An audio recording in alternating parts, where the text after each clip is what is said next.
चलिए, तो आज के वीडियो में साइन एक्स कॉस एक्स और sign x plus cos x, चाहे साथ में कोई कॉन्स्टेंट लगा हो ए या बी, तो उसका रेंज क्या होगा ये हम लोग करेंगे डिस्कस। और इसके साथ साथ कुछ प्रॉब्लम्स भी करूँगा डिस्कस, जहाँ पे मैं इसको यूज़ करूँगा, क्योंकि जब तक आप मिक्स प्रॉब्लम नहीं करेंगे आप इसको यूज़ नहीं कर पाएंगे। ठीक है, तो सबसे पहले जानना है कि साइन एक्स कॉस एक्स का रेंज क्या होता है।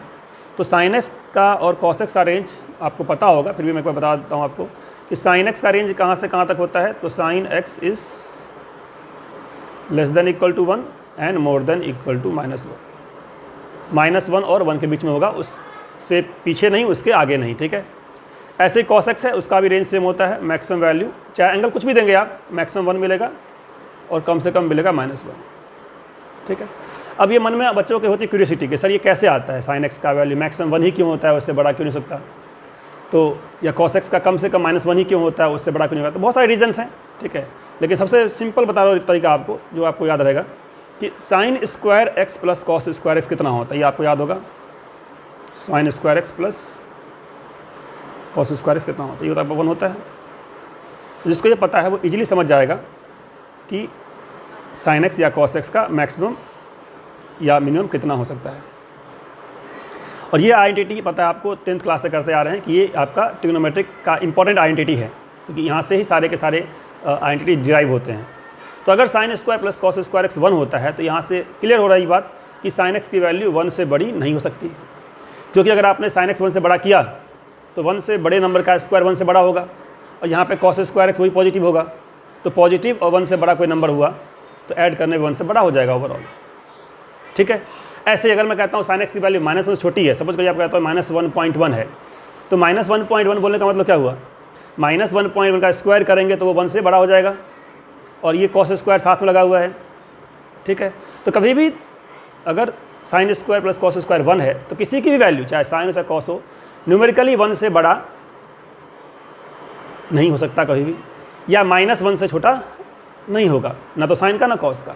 ठीक है, और एक स्टेप आगे देखेंगे आप, तो साइन एक्स आपको यहाँ से क्या मिलेगा, ±√1 - कॉस स्क्वायर एक्स। तो यहाँ से भी आप समझ सकते हैं कि जो साइन एक्स की वैल्यू 1 से छोटी होगी, और 1 से छोटी होने में मैक्स टू मैक्स 1 हो सकता है जब हमारा कॉस 0 होगा। अच्छा, साइन एक्स भी मैक्स 1 कब होगा 1, जब कॉस एक्स हमारा 0 होगा। ठीक है, या साइन एक्स हमारा -1 कब होगा, जब कॉस एक्स 0 होगा। मतलब साइन और कॉस में क्या है खास बात कि अगर हमारा साइन की वैल्यू प्लस या -1 लेंगे आप, साइन लेंगे प्लस या -1, तो कॉस क्या होगा उस टाइम पे, कॉस उस टाइम पे 0 होगा। ये इंपॉर्टेंट पॉइंट है नोटिस करने का। या अगर आप कॉस लेंगे +-1, तो वहाँ पे साइन क्या होगा, वहाँ पे साइन आपका 0 होगा, क्योंकि दोनों के स्क्वायर को जोड़ने में 1 होता है। तो ये एक इंपॉर्टेंट ऑब्जर्वेशन है जो आपको ध्यान रखना है कि साइन और कॉस कभी भी एक साथ 1 नहीं होता। और दूसरी बात क्या कि दोनों को जोड़ने पे 1 होता है। अब साइन एक्स का कॉस एक्स का आपको ग्राफ भी याद होना चाहिए, ग्राफ कैसा होता है इसका, तो ग्राफ से आपको और ज़्यादा क्लियरिटी आएगी। बट यहाँ पे मैं ग्राफ की बात नहीं कर रहा हूँ, यहाँ बात कर रहा हूँ मैं कि रेंज को किस तरीके से हम लोग प्रॉब्लम्स के साथ सॉल्व करते हैं। ठीक है, तो यहाँ पे साइन का कॉस का रेंज पता लग गया आपको। अब मैं यहाँ पर पूछता हूँ आपसे, बताओ sign x plus cos x का रेंज क्या होगा। ठीक है, sine x plus cos x का रेंज क्या होगा, किसका range, sign x plus cos x का रेंज, इसका रेंज क्या होगा। ठीक है, तो अगर आप पहले से जानते हैं तो आप बता देंगे, अगर आप फर्स्ट टाइम कर रहे हैं तो शायद आपको जो आप बताएंगे गलत होगा आंसर। तो एक बार सोच लीजिए कि आपके मन में क्या आ रहा है। साइन एक्स का मैक्सिमम 1 है, कॉस का मैक्सिमम मैंने बताया 1 होता है, साइन का कम से कम होता है -1, कॉस का कम से कम होता है -1, ये बताया मैंने। साथ साथ ये बताया किस तरीके से ये 1 और -1 होता है, यही बताया मैंने आपको कि भाई साइन एक्स का जो मैक्सिमम वैल्यू है 1 जब होगा तो कॉस एक्स क्या हो जाएगा 0, और कॉस एक्स का जब मैक्सिमम होगा 1 तो साइन एक्स का हो जाएगा 0। तो इतनी सारी बातें पता है आपको, और वहाँ सोचना है आपको कि साइन एक्स और प्लस करने पे कॉस एक्स का रेंज क्या आएगा। तो मोस्ट ऑफ द टाइम आपके मन में ख्याल ये आता है कि भाई साइन है कॉस है, मैक्सिमम वैल्यू साइन का 1 है, कॉस का 1 है, तो मैक्सिमम हो जाएगा इसका 2, और कम से कम इसका -1 है, इसका -1 इसका हो जाएगा -2। तो ये मोस्ट ऑफ द टाइम आपके मन में ख्याल आता है। तो ये ख्याल सही हो ऐसा ज़रूरी नहीं है, ये ख्याल आपका गलत ख्याल है, क्योंकि मैंने ये भी बताया साथ साथ कि साइन अगर 1 होगा तो कॉस हमारा वहाँ पे 0 हो जाएगा, या अगर कॉस 1 होगा तो वहाँ पे साइन 0 हो जाएगा। तो अगर आप 2 लाना चाहते हैं तो 2 कब आएगा, sign x plus cos x 2 कब आएगा, जब दोनों ही 1 हो एक साथ। जबकि दोनों 1 एक साथ नहीं हो सकता। तो समझ गए आप कि sine x plus cos x का वैल्यू कभी भी 2 नहीं होगा, क्योंकि दोनों एक साथ 1 नहीं होता, एक 1 होगा दूसरा 0 हो जाएगा। ठीक है, अब देख लेते हैं कि भाई एक्चुअली फिर क्या होगा रेंज। तो ये आपको अभी तो याद करना है फिलहाल कि रेंज क्या होता है, बाकी इसका प्रूफ भी बताऊंगा मैं। अगर आप चैनल को सब्सक्राइब करेंगे, रेगुलर वॉच करेंगे, तो आपको ये भी पता लग जाएगा कि कैसे होता है ये वाला। ठीक है, तो देखिए यहाँ पे क्या होता है, ए साइन एक्स, तो साइन एक्स के साथ में कॉन्स्टेंट है, जैसे यहाँ पे ए आपका 1 था, प्लस में बी कॉस एक्स।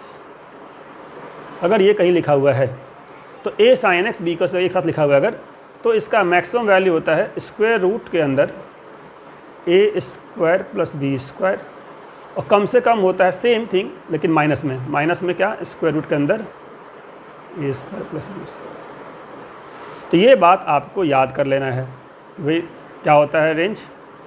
अगर आपका साइन एक्स कॉस एक्स एक साथ प्रेजेंट है तो मैक्सिमम जो वैल्यू होगी या जो मीन जो होगी that will be square root में a square plus b square. Maximum वाले में प्लस हो जाएगा और मीन वाले में माइनस हो जाएगा। तो ये आपको याद होना चाहिए कंसेप्ट। ठीक है, अब इसी क्वेश्चन में जहाँ पे मैंने a sine x b cos x लिया हुआ है, sine x plus cos x लिया हुआ है, तो sine x plus cos x वाले के लिए ए क्या है बी क्या है, sine x plus cos x वाले के लिए क्या है ए और बी। दिख जाएगा आपको कि sine x plus cos x में sine x plus cos x अगर मैंने लिया है, इसका जो निकालना चाह रहा हूँ मैं, तो इसके लिए आपका ए कितना है, इसका a1 है। ए मतलब क्या, कोफिशिएंट ऑफ साइन एक्स। ठीक है, और बी क्या है, coefficient of cos x, b1 है आपका। अब चाहे बीच में प्लस हो चाहे माइनस हो, उससे फ़र्क नहीं पड़ता, चाहे बीच में प्लस हो या माइनस हो उससे फ़र्क नहीं पड़ता, दोनों के लिए ही रेंज का फॉर्मूला सेम ही है, चाहे प्लस, क्योंकि यहाँ पे क्या हो रहा है, स्क्वायर हो रहा है। ठीक है, तो चाहे प्लस बी हो चाहे माइनस बी हो, कोई फर्क नहीं पड़ता उससे। तो ए बी 1 है, बी 1 है, तो ए स्क्वायर प्लस बी स्क्वायर करने पर कितना आ जाएगा, तो ए स्क्वायर प्लस बी स्क्वायर करने पर क्या आपका आ जाएगा, वो आ जाएगा आपका under the root a square plus b square करेंगे तो 1 का square that is under the root 2। That means क्या हो गया, रूट 2 आ गया। सो आपका जो रेंज होगा, क्या रेंज होगा इसका, तो इसका करेक्ट आंसर क्या हो गया, करेक्ट आंसर हो गया -√2 से +√2। ठीक है, तो यू विल से कि जो इसका करेक्ट आंसर है वो क्या है, तो इस answer is equal to minus of √2 से लेके कहाँ तक, +√2 तक। Sine x plus cos x कहाँ से कहाँ तक होता है, -√2 से +√2 तक। ठीक है, तो ये आपको समझ में आ गया कि ये कंसेप्ट होता है साइन प्लस कॉस का। अब एक प्रॉब्लम दिखाता हूँ आपको कि इसको कैसे यूज करते हैं प्रॉब्लम्स के अंदर। ठीक है, और फिर नेक्स्ट वीडियो में मैं इसको फर्दर आगे कंटिन्यू करूँगा, तो आप वीडियो को देखते रहिए और चैनल को सब्सक्राइब करिए पहले। ठीक है, तो देखिए क्या है, अगर मैं कहता हूँ 3 sin x प्लस, क्वेश्चन लिख लीजिए, 4 cos x इक्वल टू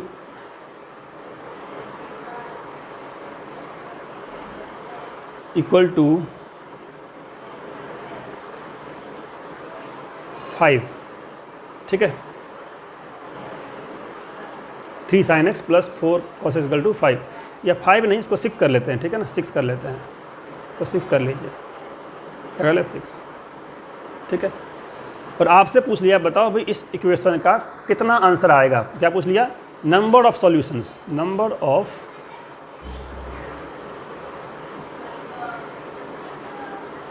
क्या होगा। अब ऐसे क्वेश्चंस में आप शुरू हो जाते हैं सॉल्व करना, स्क्वायरिंग कर दिया, एक्स में साइन एक्स में क्वाड्रेटिक ले आया, कॉस में क्वाड्रेटिक ले आया, क्वाड्रेटिक सॉल्व करने लग गए। तो क्वाड्रेटिक सॉल्व करने का से पहले एक बार आप चेक कर लीजिए कि भाई इसका सॉल्यूशन पॉसिबल है भी कि नहीं है।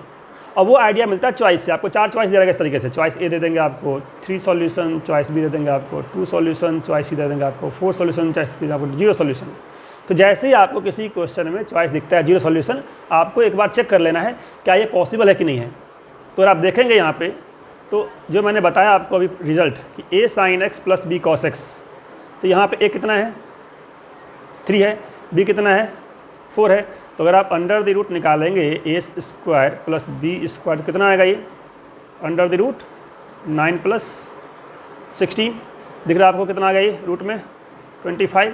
ये जो एक्सप्रेशन आपका है 3 sin x plus 4 cos x, इसका जो मैक्स वैल्यू है 3 sin x plus 4 cos x, इसका मैक्स कितना हो सकता है, इसका मैक्स हो सकता है +5 और कम से कम क्या होगा -5। यहाँ पे क्या लिया हुआ मैंने, इक्वल टू 6।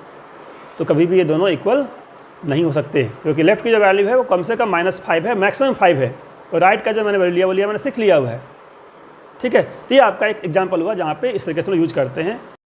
तो इस टॉपिक को और अच्छे समझने के लिए एक एग्जाम्पल मैं और ले रहा हूँ, ठीक है, जहाँ पे आपको रेंज का यूज करना है। तो सपोज करिए आपका जो क्वेश्चन है वो इस तरीके से दिया हुआ है कि sine square theta 1 plus sine square theta 2 plus sine square theta 3 equal to दिया आपको कितना 0, ठीक है। कैजिंग कर लिया, sine square theta 1 sine square theta 2 sine square theta 3 दिया 0 आपको। और क्या निकालना है आपको बताना है cos theta 1 plus cos theta 2 plus 3, इसकी कौन सी वैल्यू पॉसिबल नहीं है, can not be, can not be, can not be. 4 choice दिया हुआ आपको, choice A 3, choice B -3, choice C -1 and choice D -2। इन चारों में से इसकी वैल्यू क्या नहीं हो सकती है, ठीक है। तो पहली बात तो आपको जानना है कि गिवन क्या है और किस तरीके से ये प्रॉब्लम रेंज से होगा सॉल्व, क्योंकि अभी आप पढ़ रहे हैं रेंज क्या होता है, ठीक है। तो आपको पता है कि रेंज से क्वेश्चन सॉल्व होगा, बट अगर नहीं आप रेंज कर रहे होते तब आपको कहीं ना कहीं ऐसे क्वेश्चंस को डील करने में दिक्कत आती है कि पता ही नहीं लगता करना कैसे है सॉल्व, ठीक है। तो लॉजिक ये होता है कि जब भी आपको कोई ऐसा क्वेश्चन हो जिसमें नंबर ऑफ वेरिएबल्स, जैसे यहाँ पे 3 एंगल है, थीटा 1 थीटा 2 थीटा 3, यहाँ पे x y z भी दिया हो सकता था। तो जब भी नंबर ऑफ वेरिएबल्स ज़्यादा हो, इक्वेशन कम हो, तो वैसे केस में आप इक्वेशन को सॉल्व नहीं कर पाएंगे, वैसे केस में आपको रेंज का हेल्प लेना होता है, ठीक है। तो ये जो क्वेश्चन है यहाँ पे दिख रहा है कि नंबर ऑफ वेरिएबल 3 है, इक्वेशन एक ही है, तो यहाँ पे रेंज से ही सॉल्व होगा वाला क्वेश्चन, ठीक है। अब आपको जानना ये है कि भाई रेंज कैसे हम लोग अप्लाई करेंगे यहाँ पे। तो आपको ये जानना है कि साइन स्क्वायर का theta 1 sine square theta 2 sine square theta 3 अगर 0 हो रहा है, इसका मीनिंग क्या हुआ। अगर sign square theta 1 sine square theta 2 sine square theta 3 0 हो रहा है, इसका मीनिंग क्या हुआ। तो इसका बहुत सिंपल मीनिंग ये हुआ कि तीनों को ही 0 होना पड़ेगा। इसका मतलब क्या हुआ, साइन स्क्वायर थीटा 1 भी आपका 0 है,